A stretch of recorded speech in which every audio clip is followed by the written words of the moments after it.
Hi guys, welcome to Malar kitchen. இன்றைக்கி நம்ம என்னோடய ஸ்டைல் என்ன பார்க்க போகிறோன்னா, வெந்தயக்கீரை கடையலும் கருப்பு மூக்கடலை பொரியலும் எப்படி செய்கிறதுன்னு தான் பார்க்க போகிறோம். அதுக்கு முன்னாடி நம்ம பேஜை சப்ஸ்கிரைப் பண்ணாதவங்க சப்ஸ்கிரைப் பண்ணிவிடுங்க. அப்போது தான் நான் போகிற வீடியோ உங்களுக்கு நோட்டிஃபிகேஷனாக வரும். வாங்க எப்படி செய்கிறதுன்னு பார்க்கலாம். குக்கரில் 4 கிளாஸ் தண்ணி சேர்த்திட்டு 1 கிளாஸ் பருப்பு கழுவி எடுத்து வச்சுருக்கோம், அதை சேர்த்திக்கலாம். 1/4 டேபிள் ஸ்பூன் மஞ்சத்தூள், 1 டேபிள் ஸ்பூன் விளக்கெண்ணெய் சேர்த்தி மூடிட்டு 4 விசில் விட்டு எடுத்துக்கலாம். பருப்பு நல்லா வந்துடுச்சு. இப்போ கழுவி எடுத்து வச்சுருக்கிற வெந்தயக்கீரையை சேர்த்திக்கலாம். 2 தக்காளி, 1 பெரிய வெங்காயம் கட் பண்ணி வச்சுருக்கோம், அதை சேர்த்திக்கலாம்.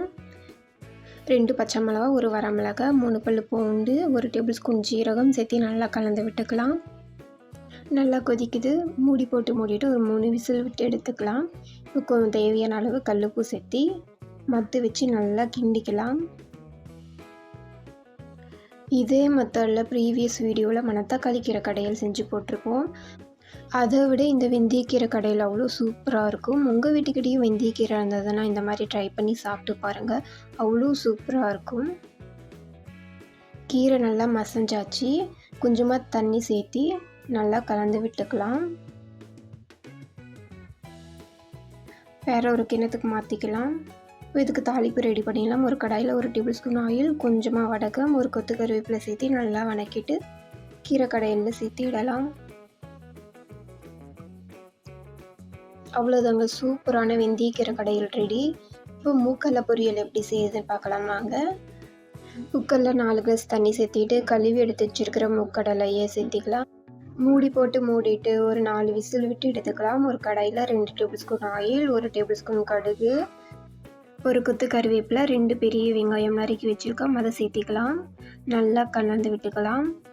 தேவையான அளவு உப்பு சேர்த்து நல்லா கலந்து விட்டுக்கலாம். 1 டேபிள் ஸ்பூன் இஞ்சி பூண்டு பேஸ்ட்டு, 1 டேபிள் ஸ்பூன் மிளகாத்தூள், 1/4 டேபிள் ஸ்பூன் மஞ்சத்தூள் சேர்த்து நல்லா கலந்து விட்டுக்கலாம். பச்சை வாசம் போகிற முடிய நல்லா வதக்கிட்டு இப்போ வேக வச்சு எடுத்த மூக்கடலையை சேர்த்திக்கலாம். நல்லா கலந்து விட்டுக்கலாம். இந்த கொண்டக்கடலையை வாரத்துக்கு 2 தடவையாவது எடுத்துக்கோங்க. இதில் அவ்வளோ பெனிஃபிட்ஸ் இருக்குது.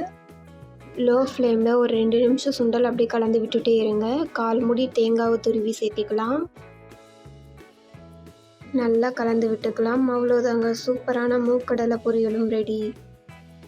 இன்றைக்கி என்னோடய ஸ்டைலில் வெந்தயக்கீரை கடையிலும் மூக்கடலை பொரியலும் எப்படி செய்யுதுன்னு தான் பார்த்துருப்போம். நீங்களும் மறக்காமல் ட்ரை பண்ணி பார்த்துட்டு எப்படி இருந்ததுன்னு கமெண்ட் பண்ணுங்கள். இந்த வீடியோவை உங்கள் ஃபேமிலிக்கு ஷேர் பண்ணுங்கள். மறக்காமல் சப்ஸ்கிரைப் பண்ணுங்கள். Okay, bye guys.